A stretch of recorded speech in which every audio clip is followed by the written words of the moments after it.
ಇದ್ದೀನಿ. ಅಂತಾರಾಷ್ಟ್ರೀಯ ಚಲನಚಿತ್ರೋತ್ಸವದ ಸಂದರ್ಭದಲ್ಲಿ DCM ಅವರು ಈಗಾಗಲೇ ಕೂಡ ಅಂದ್ರೆ ಯಾವುದೇ ಚಲನಚಿತ್ರ ನಟರು ಕೂಡ ಯಾವುದೇ ಹೋರಾಟಗಳಲ್ಲಿ ನಾಡು ನುಡಿ ವಿಚಾರಕ್ಕೆ ಸಂಬಂಧಪಟ್ಟಂತೆ ಹೋರಾಟಗಳ ವಿಚಾರ ಇರ್ಬೋದು, ಮತ್ತೆ ಮೊನ್ನೆ ಕಾರ್ಯಕ್ರಮದಲ್ಲಿ ಯಾರು ಕೂಡ ಭಾಗಿಯಾಗಿರ್ಲಿಲ್ಲ, ಅವ್ರಿಗೆ ಎಲ್ಲಿ ನಟ್ಟು ಬೋಲ್ಟು ಟೈಟ್ ಮಾಡ್ಬೇಕು ಮಾಡ್ತೀವಿ ಅನ್ನುವಂತ ಒಂದು ಮಾತುಗಳನ್ನು ಹೇಳಿದ್ರು. ಸರ್, ಈ ವಿಚಾರದಲ್ಲಿ ವಾರ್ನಿಂಗು, ನಟ್ಟು ಬೋಲ್ಟು ಇವೆಲ್ಲ ಮಾತುಗಳು ಬರಬಾರ್ದು.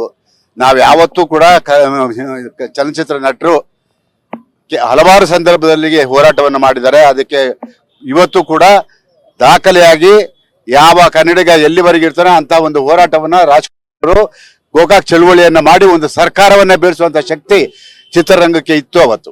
ಇವತ್ತು ಬರ್ದೇ ಇರ್ಬೋದು, ಅವರಿಗೆ ಅದರಲ್ಲಿ ನೋವಿರ್ಬೋದು.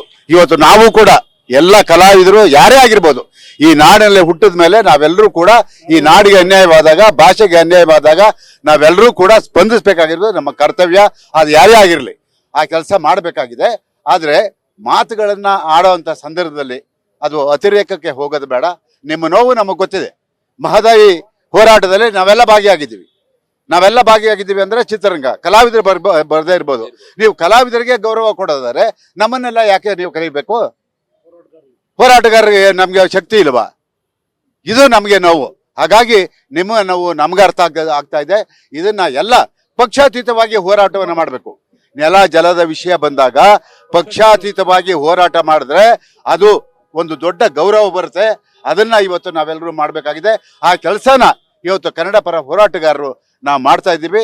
ನಾವು ಯಾವತ್ತೂ ಕೂಡ ಕಳಸಾ ಬಂಡೂರಿ ಮಹದಾಯಿ ವಿಚಾರ ಬಂದಾಗ ಸುಮಾರು 100-120 ಜನ ಕಲಾವಿದರು ಕರ್ಕೊಂಡೋಗಿ ನಾನು ಹುಬ್ಬಳ್ಳಿಲೇ ಹೋರಾಟ ಮಾಡಿದ್ದೀನಿ. ಅದು ಆಗಿದೆ. ಆದ್ರೆ ಇವತ್ತು ನೀವು ಕೂಡ ನಿಮ್ಮ ಯಾವುದೋ ಸಂಬಂಧಪಟ್ಟಂತ ಅಕಾಡೆಮಿಗೆ ಹೇಳಬೇಕು, ಎಲ್ಲರನ್ನು ಒಗ್ಗೂಡಿಸುವಂತ ಕೆಲಸವನ್ನ ಅಕಾಡೆಮಿ ಮಾಡಬೇಕು. ಅದು ಮುಂದಕ್ಕೆ ಬರಬೇಕು. ಅದು ಬಿಟ್ಟು ಮಾಡದೆ ಹೋದರೆ ಕೆಲವ್ರಿಗೆ ಬರಕ್ ಆಗೋದಿಲ್ಲ.